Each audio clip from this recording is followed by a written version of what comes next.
కొడుకులు ఉన్న ప్రతి తల్లిదండ్రులు ఒక్కసారి ఈ వీడియో చూడండి. ఇంట్లో గొడవలు ఉండవు, సుఖ సంతోషాలు కలుగుతాయి. ఒక పల్లెటూరులో వృద్ధ తల్లిదండ్రులు నివసిస్తూ ఉండేవారు. వారికి ఒకే ఒక కొడుకు ఉన్నాడు. ఆ కొడుకుని చదివించినట్లయితే నా కొడుకు ప్రయోజకుడు అవుతాడని భావించి తమ దగ్గర ఉన్న మొత్తం ధనాన్ని అంతా కూడా ఖర్చు పెట్టి ఆ కొడుకుని చదివించారు. అనుకున్నట్టుగానే ఆ కొడుకు బాగా చదువుకొని ఉద్యోగాన్ని సంపాదించుకున్నాడు. ఉద్యోగాన్ని సంపాదించుకున్న తర్వాత అక్కడే పట్టణంలో ఉంటున్న ఒక అమ్మాయిని చూసి వివాహం చేసుకున్నాడు. వివాహం చేసుకున్న తర్వాత తను తన భార్యతో కలిసి పట్టణంలోనే ఉండేవాడు. కొడుకు తన తల్లిదండ్రులను అసలు పట్టించుకునేవాడు కాదు. వాళ్ళు ఎలా ఉన్నారు అని కూడా చూసేవాడు కాదు. ఒకరోజు తను తన భార్యతో చెబుతున్నాడు. ఈ రోజు నేను రైల్వే స్టేషన్ బయట మా అమ్మా నాన్నను చూశాను అని చెప్పాడు. అలాగే వాళ్లకు కనబడకుండానే నేను ఇంటికి వచ్చేశాను అని చెప్పాడు. ఏంటి, మీ అమ్మా నాన్నలను చూసారా? వారు ఎంతో ఇష్టంగా పట్టణానికి వచ్చినప్పుడు వాళ్ళని అలాగే ఫుట్పాత్ మీదే ఉండనివ్వండి, అంతేకాని పొరపాటును కూడా మన అడ్రస్ వాళ్ళకు చెప్పవద్దు అని భార్య చెప్పింది. ఒకవేళ వాళ్ళు మన అడ్రస్ని వెతుక్కుంటూ వచ్చేస్తే అప్పుడు మనం ఏం చేయాలి అని అడుగుతాడు ఆ వృద్ధుల పుత్రుడు. అతని భార్య అంటుంది, మీరు భలే చెప్తున్నారు. ఇంత పెద్ద మహానగరంలో మన అడ్రస్ కనుక్కోవటం అంత తేలికైన విషయం ఏమీ కాదు. ఈ జనంలో వారు మన ఇంటిని కనిపెట్టలేరు. మనం ఇల్లు కూడా మారిపోయాం కదా. అలాగే మీ అమ్మా నాన్నలకు మన కొత్త ఇంటి అడ్రస్ కూడా తెలియదు. అంతలో భర్త అంటున్నాడు, నీకు ఏమైనా మతిపోయిందా? ఇంటి అడ్రస్ తెలియదు కానీ నా ఆఫీస్ అడ్రస్ తెలుసు కదా. సరాసరి అక్కడికి వెళ్ళి మన ఇంటి అడ్రస్ తెలుసుకొని ఇక్కడికి వస్తే అప్పుడు అతడి భార్య అంటుంది, అనుమతి లేనిదే ఆఫీస్ వాళ్ళు ఇంటి అడ్రస్ ఇవ్వరు కదా. కానీ వాళ్ళు నా తల్లిదండ్రులు అని తెలిస్తే ఖచ్చితంగా నా అడ్రస్ను వాళ్ళు ఇచ్చేస్తారు. నాకు ఏమాత్రం కూడా అర్థం కావటం లేదు. ఎందుకు నన్ను వదలరు వీళ్ళు? నా ప్రాణం తీస్తున్నారు అని మాట్లాడుతూ ఉండగానే ఈ లోపల ఎవరో తలుపు కట్టిన సౌండ్ వినిపించింది. ఆ వృద్ధుల కొడుకు ఇంకా అతని భార్య ఒకరి ముఖాన్ని ఒకరు చూసుకొని కొంపతీసి వచ్చేశారా ఏమిటి అని అనుకుంటూ ఇద్దరూ వెళ్ళి తలుపులను తీశారు. తలుపులను తీసి చూసేసరికి తల్లిదండ్రులు అక్కడ ఉండటం చూసి ఆశ్చర్యపోయారు. ఇద్దరూ ఇంతలో తండ్రి అడుగుతున్నాడు, నువ్వు మమ్మల్ని స్టేషన్ బయట చూడలేదా బాబు అని అడిగాడు. అప్పుడు కొడుకు అంటున్నాడు, నేను చూడలేదు అన్నాడు. అతడు చూశాడు అన్న విషయం తండ్రికి తెలుసు. అయినా కూడా తండ్రి ఏమీ మాట్లాడలేదు. తండ్రి అంటున్నాడు, మేము మీ అడ్రస్ కనుక్కొని ఇంటికి రావడంలో చాలా ఇబ్బంది పడ్డాము. ఇంత పెద్ద నగరము, 4 వైపులా కూడా పెద్ద కట్టడాలు. ఈ చివరికి ఎలాగోలా మీ ఆఫీస్కి వెళ్ళి మీ అడ్రస్ని తెలుసుకొని ఇక్కడికి వచ్చాము. ఇంతలో కొడుకు అడుగుతున్నాడు, సరే కానీ ఇంతకీ ఎందుకు వచ్చారు చెప్పండి అని తండ్రిని అడుగుతాడు. నా జీవితంలో నా భార్య నేను బ్రతకడమే చాలా కష్టంగా ఉంది. అసలు మీ ఇద్దరికి ఆత్మాభిమానం ఉన్నదా? అసలు చివరిసారి ఇంటికి వచ్చినప్పుడు ఇంకొకసారి తిరిగి రావద్దు అని చెప్పాను కదా. ఏదో 4 ముద్దలు తింటూ ఆ పల్లెటూరులోనే వ్యవసాయం చేసుకోక ఎందుకు మీకు ఈ నగరపు జీవితము? మీకు కొత్త ఇంటి అడ్రస్ తెలియకూడదు అని ఇక్కడికి వచ్చాము. ఇక్కడికి కూడా మీరు మమ్మల్ని వదలకుండా వచ్చేశారు. ఇంతలో కోడలు ఇలా అంటుంది, నిజంగా మీలో ఆత్మాభిమానం చచ్చిపోయిందా? అన్ని మాటలు అంటున్నా కూడా సిగ్గు లేకుండా ఇక్కడ నిలబడ్డారు అని అంటుంది. కొడుకుని కోడలని తండ్రి ఆపాడు.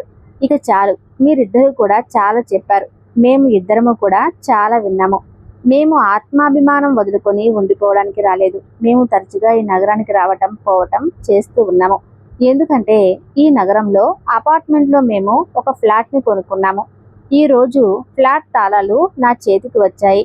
అందుకే కొత్త ఇంటికి మేము పూజ చేసుకుందామని అనుకున్నాము. దానికోసమే మిమ్మల్ని పిలవడానికి ఇక్కడికి వచ్చాము. కొడుకుతో చెబుతూ ఉన్నాడు, బాబు నువ్వు అన్నావు కదా మాకు ఈ మహానగరంలో ఇల్లు కొనే అంత అర్హత లేదని, మాలాంటి వాళ్ళు ఇక్కడ నివసించే అర్హత లేదు అని చెప్పావు కదా. నిజంగా అంతగా ఏముంది ఈ నగరంలో? ఇక్కడ ఫ్లాట్ని తీసుకున్నాము. రేపు మా నూతన ఇంటి గృహప్రవేశం. నువ్వు నీ భార్య తప్పకుండా రండి అని చెప్పారు. కొడుకు అడుగుతున్నాడు, నిజంగానే చెబుతున్నారా? మీరు ఇక్కడ ఒక ఫ్లాట్ని కొన్నారా? ఇక్కడ చిన్న ఫ్లాట్ కూడా 50 నుండి 60 లక్షల వరకు ఉంటుంది. నాకు తెలియదా మీ దగ్గర ఎంత డబ్బు ఉన్నదో? మీరు అబద్ధం చెబుతున్నారు నాన్న. మీరు నిజాన్ని చెప్పడానికి సిగ్గుపడుతున్నారా? నిజం చెప్పండి. నేను లోపలికి రానివ్వడం లేదని ఇలాంటి కట్టుకథలు అల్లుతున్నారా అని కొడుకు అడిగాడు. నీకు ఎలా అర్థమైతే అలా అర్థం చేసుకో. ఎటువంటి సమస్య కూడా నాకు లేదు. ఒకవేళ పూజకు రావాలి అని అనుకున్నట్లయితే అడ్రస్ అయితే కార్డు మీద నోట్ చేసి ఉంది. మీరిద్దరూ ఖచ్చితంగా రావాలి అని చెప్పి ఆహ్వాన పత్రిక ఇచ్చి తల్లి తండ్రి అక్కడి నుండి వెళ్ళిపోయారు. వాళ్ళు వెళ్ళిపోయిన తర్వాత కోడలు తన భర్తతో అంటుంది, మామయ్య గారు ఇలా మాట్లాడుతున్నారు ఏంటి? నిజంగానే వాళ్ళు కొత్త ఫ్లాట్ కొన్నారా? వాళ్ళ దగ్గర అంత డబ్బు ఎక్కడి నుండి వచ్చింది? ఒకవేళ వాళ్ళు ఊర్లో ఉన్న ఇల్లు అమ్మేసినా కూడా అంత ధనం రాదు కదా అని అంటుంది. వృద్ధ దంపతుల కొడుకు అంటున్నాడు, వీళ్ళ మాటలు నువ్వు నమ్ముతున్నావా? ఈ అడ్రస్ కూడా వేరే ఎవరిదో అయి ఉంటుంది. కావాలంటే వారు చెప్పిన అడ్రస్కి రేపు మనం వెళ్దాము అన్నాడు భర్త. తండ్రి చెప్పిన రోజున నిజంగానే కొడుకు తన భార్యను తీసుకుని తండ్రి చెప్పిన అడ్రస్కు బయలుదేరి వెళ్ళాడు. ఇంటి బయట పువ్వులతో అలంకరించి ఉంది. పూజా ఏర్పాట్లు కూడా చేశారు. అది చూసిన కోడలు తన కళ్ళను తానే నమ్మలేకపోయింది. వెంటనే తన భర్తతో ఇలా అంటుంది, నిజంగానే ఈ ఇంటిని మామయ్య గారే కొనుక్కున్నారనుకుంటా. ఈ ఏర్పాట్లు అన్నీ కూడా చూస్తూ ఉంటే మామయ్య గారే కొన్నట్లు అనిపిస్తుంది. అప్పుడు భర్త అంటున్నాడు, నాకు కూడా అర్థం కావటం లేదు. ఈ సొసైటీని చూసావా? ఇక్కడ ఒక్కొక్క ఫ్లాట్ కనీసం 1 కోటి రూపాయలైనా ఉంటుంది. ఇంత డబ్బు నాన్నగారికి ఎలా వచ్చింది అనుకుంటూ భార్య భర్తలు ఫ్లాట్ లోపలికి వెళ్ళారు. వాళ్ళని చూసిన తండ్రి చిరునవ్వుతో రండి రండి అంటూ చాలా సంతోషంగా లోపలికి ఆహ్వానించాడు. తండ్రి తన భార్యతో చెబుతున్నాడు, వీళ్ళకి కూడా ప్రసాదాన్ని పెట్టు అని చెప్పడంతో తల్లి లోపల నుండి ప్రసాదాన్ని తీసుకుని వచ్చి వాళ్ళిద్దరికీ పెట్టింది. పూజారి పూజా సామాగ్రి, ఇల్లంతా పూలతో అలంకరణ ఇవన్నీ చూసిన కొడుకు తండ్రితో ఇలా అంటున్నాడు, నాన్న, పూజారి గారు తప్ప ఇంకెవరూ లేరు ఏమిటి అన్నాడు. ఈ నగరంలో నాకు ఎవరు తెలుసు? అయినా పిలిచినా ఎవరు రారు, అందుకే మిమ్మల్ని మాత్రమే పిలిచాను అన్నాడు. నాన్న, నిజంగా ఇంటిని నువ్వే కొన్నావా? మన ఊరిలో ఉన్న ఇంటిని అమ్మేశావా ఏంటి అని అడిగాడు కొడుకు. బాబు, ఊరిలో ఉన్న ఇల్లు కేవలం ఇల్లు మాత్రమే కాదు, అది మనకి ఒక జ్ఞాపకము. దానిని అమ్మేస్తాను అని ఎలా అనుకుంటున్నావు? అయినా అక్కడ ఊరి విషయమే వేరు. అది మీకు వివరించాలని ఇక్కడ నేను ఒక ఇల్లు తీసుకున్నాను.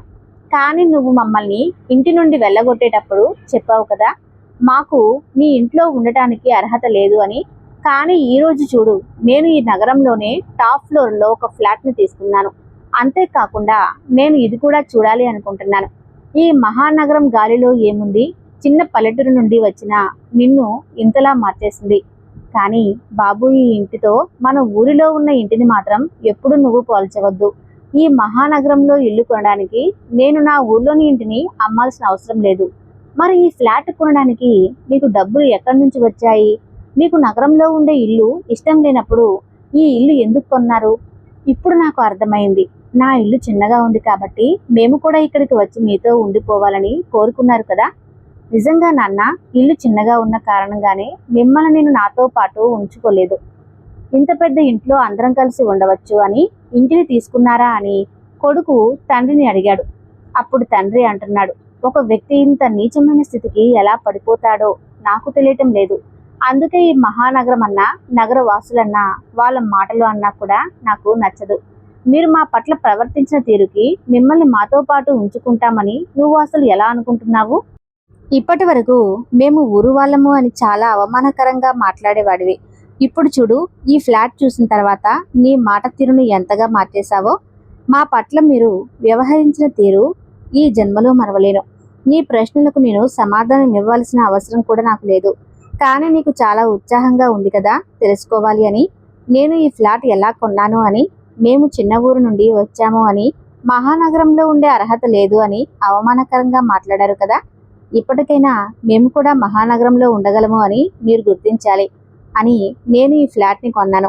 నా వ్యవసాయ భూమిలో కర్మాగారాన్ని నిర్మించడానికి ఒక ప్రైవేటు కంపెనీ వాళ్ళు నా భూమిని మంచి ధరకు కొన్నారు. ఆ వచ్చిన డబ్బులతోనే నేను ఈ ఫ్లాట్ని కొన్నాను. ఈ విషయం గురించి చెప్పడానికి నేను ఇంతకు ముందు కూడా మీ ఇంటికి వచ్చాను. కానీ మీరు మా పట్ల వ్యవహరించిన తీరుకి చెప్పాలి అని అనిపించలేదు. నువ్వు ఈ రోజు చెప్పిన మాటలు, ఆ రోజు చెప్పిన మాటలు ఒక్కసారి గుర్తు తెచ్చుకో బాబు. నువ్వు ఆ రోజు చెప్పిన మాటలు నాకు ఇంకా గుర్తున్నాయి అని తండ్రి గతంలోనికి వెళ్ళి ఆ రోజులను గుర్తు చేసుకున్నాడు. అమ్మా నాన్న, మీరు ఎన్ని రోజులు ఉండి వెళ్తారు? ఎందుకు అడుగుతున్నాను అంటే, ట్రైన్ టికెట్లను ముందే బుక్ చేసుకోవాలి కదా. ట్రైన్ టికెట్లు దొరకటం కష్టమైపోతుంది అని చెప్పాడు కొడుకు. ఇంతలో తండ్రి అంటున్నాడు, బాబు మేము ఏమి ఆలోచిస్తున్నాము అంటే మేమిద్దరం కూడా ఒంటరిగా ఊర్లో ఏం చేస్తాము, నాకు కూడా అక్కడ ప్రస్తుతానికి ఎటువంటి పని కూడా లేదు, మేము కూడా మీతో పాటే ఉందామని ఆలోచిస్తున్నాము. ఇల్లు కొంచెం చిన్నదిగా ఉంది, అందుకే ఆలోచిస్తున్నాము. ఈ మాటలు విన్న తండ్రితో కొడుకు ఇలా అంటున్నాడు, మీకు ఇల్లు చిన్నదిగా ఉందని తెలిసినా కూడా ఈ ఇంట్లోనే ఉంటాము అని ఎందుకు అంటున్నారు? అప్పుడు కోడలు చెబుతుంది, మీ అమ్మా నాన్న వెళ్ళేటట్టు లేరు, తిని కూర్చోవడానికి అలవాటు పడ్డారు, ఇంకెందుకు వెళతారు? ఇంతలో కొడుకు చెబుతున్నాడు, నాన్న నేను మీకు కొన్ని రోజులు సమయం ఇస్తున్నాను, ఎంత తొందరగా కుదిరితే అంత తొందరగా మీరు తిరిగి వెళ్ళిపోయే ఏర్పాట్లను చేసుకోండి అంటాడు. కొడుకు నుండి ఈ మాటలు విన్న తల్లి తండ్రి ఇద్దరూ కూడా చాలా బాధపడుతూ ఆత్మాభిమానం చంపుకుంటూ, ఇక్కడే ఉండవలసిన అవసరం మాకు లేదు, ఎలాగోలాగా వెంటనే టికెట్లు చేయించుకోవడానికి ప్రయత్నాలు చేశారు. కానీ వారం రోజుల తర్వాత టికెట్లు దొరికాయి. వారం తర్వాత టికెట్లు దొరికిన విషయం తెలుసుకున్న కొడుకు నాన్నతో ఇలా అన్నాడు, నాన్న ఇక్కడ ఉన్నంత వరకు ఎలాగోలాగా నేను మిమ్మల్ని భరిస్తాను, కానీ తర్వాత దయచేసి మళ్ళీ ఇక్కడికి రాకండి అంటాడు. ఆ తర్వాత రోజు నుండి కోడలు వ్యవహార శైలి మొత్తము కూడా మారిపోయింది. అత్తగారితో మొత్తం ఇంట్లో ఉన్న పనులన్నింటినీ కూడా చేయించేది. ఒకరోజు ఉదయాన్నే అత్తగారు, అమ్మా నాకు ఎందుకో ఈరోజు ఉదయం నుండి కొంచెం ఆరోగ్యం బాగాలేదు, గుండెల్లో ఏదో దడగా అనిపిస్తుంది, ఈ రోజుకి వంట నువ్వే చెయ్యమ్మా అని కోడలితో చెబుతుంది. అంతలో కోడలు ఇలా అంటుంది, ఇక్కడికి వచ్చిన కొత్తలో ఇంటి పని అంతా కూడా చకచకా చేసేవారు, ఎప్పుడైతే మీ కొడుకు ఇంటి నుండి వెళ్ళిపోమన్నాడో అప్పటి నుండి మీ ఆరోగ్యం బాగాలేదు అని సాకులు చెప్పడం మొదలు పెట్టారు. అలా ఏమీ లేదమ్మా, నిజంగానే నా ఆరోగ్యం బాగోలేదు అని చెబుతూనే అత్తగారు కళ్ళు తిరిగి పడిపోయింది. వెంటనే కోడలు తన భర్తని గట్టిగా పిలిచింది. ఆ శబ్దానికి మామగారు కూడా గదిలో నుండి పరిగెత్తుకుంటూ వచ్చారు. కొడుకు కాసేపటికి తాపీగా వచ్చాడు. తన భార్య పరిస్థితి చూసుకున్న ఆ పెద్ద ఆయన కొడుకుతో చెబుతున్నాడు, బాబు వెంటనే అంబులెన్స్ పిలిపించు, మీ అమ్మని తొందరగా హాస్పిటల్కి తీసుకొని వెళ్ళాలి అన్నాడు. ఇంతలో కొడుకు అంటున్నాడు, కాస్త కళ్ళు తిరిగి పడిపోతేనే ఎందుకు అలా అరుస్తున్నావు, ముఖం మీద కాస్త నీళ్లు చల్లండి, అమ్మకి మెలకువ వస్తుంది, మీరు జరగండి అని చెప్పి తన తల్లి మొహం మీద నీటిని చల్లాడు. కానీ తల్లి స్పృహలోకి రాలేదు. అది చూసిన తండ్రి చాలా కంగారు పడిపోయాడు. వెంటనే అంబులెన్స్ పిలవండి, నాకు ఎందుకో చాలా భయంగా ఉంది అని చెప్పాడు.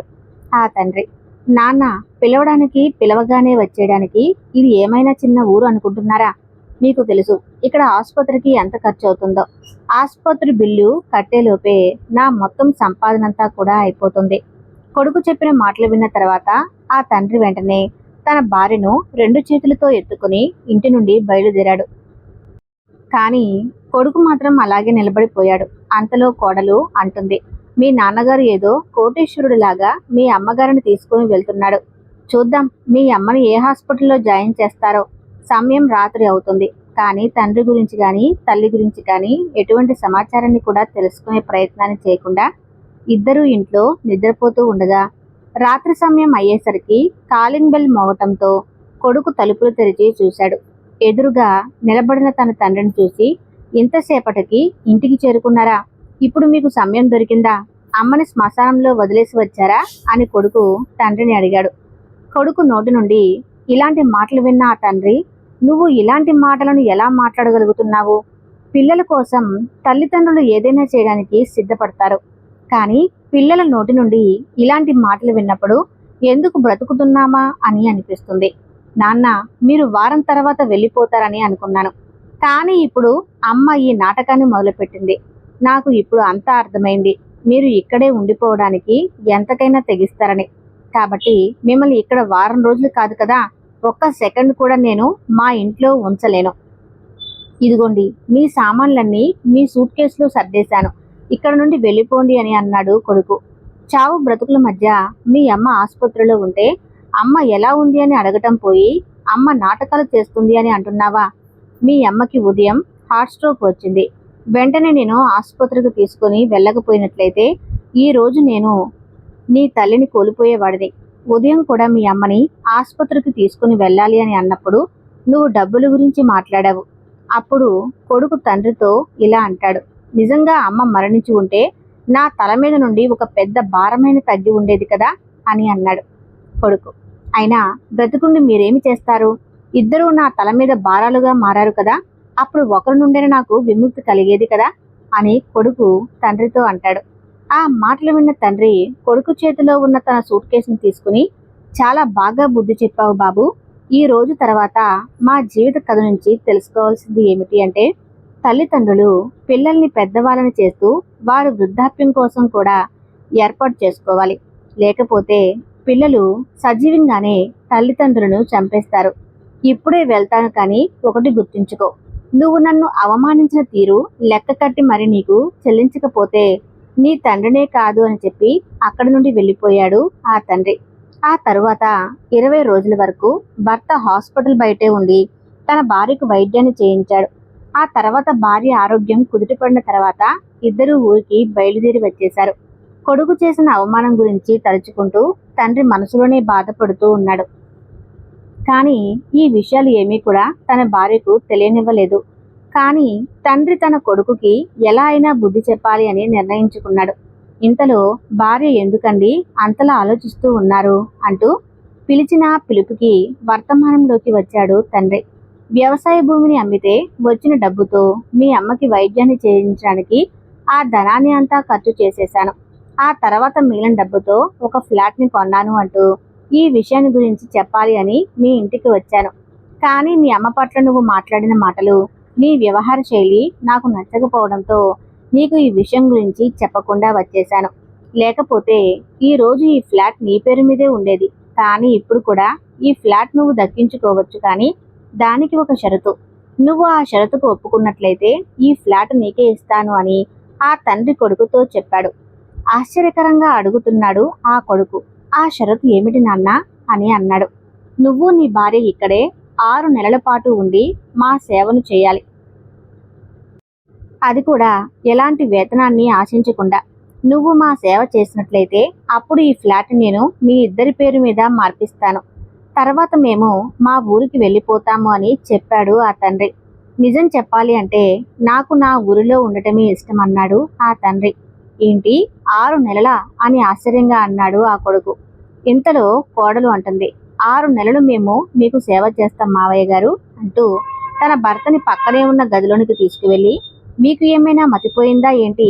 ఈ ఫ్లాట్ విలువ 1,00,00,000 రూపాయలు అయినా ఉంటుంది.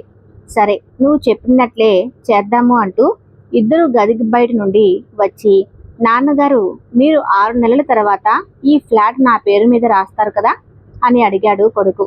నేను మాట మీద నిలబడతాను, కానీ నేను నమ్మకం కోసం నీకు ఇంటి కాగితాలను ఇస్తున్నాను. ఇప్పుడు చెప్పు, నేను చెప్పిన షరతుకి తయారవుతున్నావా అని అడుగుతాడు తండ్రి. అప్పుడు కొడుకు చెబుతున్నాడు, సరే నాన్న, ఉద్యోగం మానేసి మీకు సేవ చేస్తాను అని ఒప్పుకుని కొడుకు కోడలు వారి ఇంటిని కూడా అమ్మేసి ఆ డబ్బుతో నెలసరి అవసరాలను తీర్చుకుంటూ 6 నెలల పాటు తల్లిని తండ్రిని కాలు కూడా నేల మీద పెట్టకుండా చూస్తున్నారు. 6 నెలలు గడిచిపోయిన తర్వాత కొడుకు తనకు ఈ ఫ్లాట్ దక్కుతుందని సంతోషంతో నేల మీద నిలబడకుండా ఉన్నాడు. ఇంతలో తండ్రి తరపున లాయర్ వచ్చి కొడుకుకి కాగితాలను అప్పగించాడు. అప్పుడు తండ్రి అంటున్నాడు, బాబు, మేము వెళ్లే ముందు నీకు ఒక మాట చెబుతున్నాను.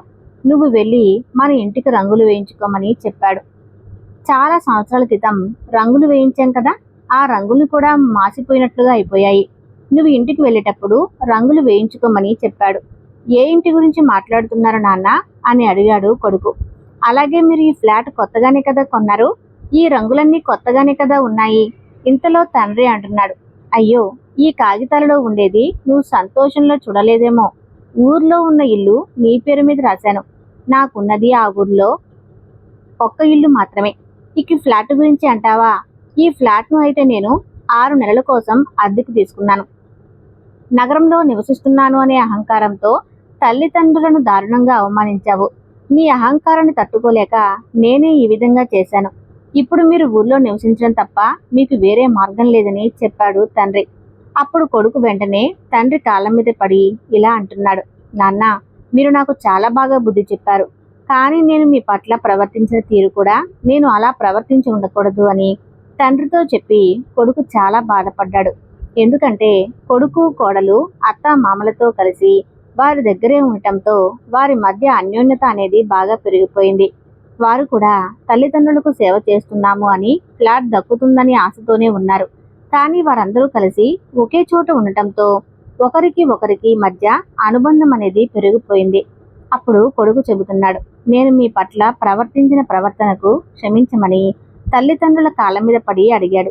కొడుకు కోడలు కూడా అత్తామామలను చాలా జాగ్రత్తగా చూసుకోవటం ప్రారంభించారు. అందరూ కలిసి వాళ్ళ ఊరికి వెళ్ళి వారి ఊరిలోనే సంతోషంగా ఉండటం ప్రారంభించారు. ఎందుకంటే తన తల్లిదండ్రులు ఏ విధంగా అయితే కష్టపడి చదివించారో, ఉద్యోగం రావడానికి కారణమయ్యారో, తరువాత ఆ విషయాలన్నీ కూడా కొడుకు తెలుసుకున్నాడు. తన తల్లిదండ్రుల పట్ల తాను చేసిన చెడ్డ పనులకు, తాను చేసిన ఆలోచనలకు కొడుకు చాలా బాధపడ్డాడు. కొడుకు కోడలు ఇద్దరు కూడా అత్తామామలను తల్లిదండ్రుల వలె చూసుకోవటం ప్రారంభించారు. తల్లిదండ్రులను ఆదరించడం మన బాధ్యత. వారు చిన్నప్పుడు మనల్ని చూసుకున్న విధంగానే వారిని చివరి దశలో ప్రేమగా చూసుకోవాలి. ఎందుకంటే మన పిల్లలు మనం చేసే పనులను నేర్చుకుంటారు. తల్లిదండ్రుల ప్రేమకు మర్యాద ఇవ్వండి. వాళ్ళతో గౌరవంగా ప్రవర్తించండి. ఈ వీడియో కనుక మీకు నచ్చినట్లయితే తప్పకుండా ఈ వీడియోకి లైక్ చేసి మీ అభిప్రాయాన్ని కామెంట్ రూపంలో తెలియజేయండి. ధన్యవాదాలు.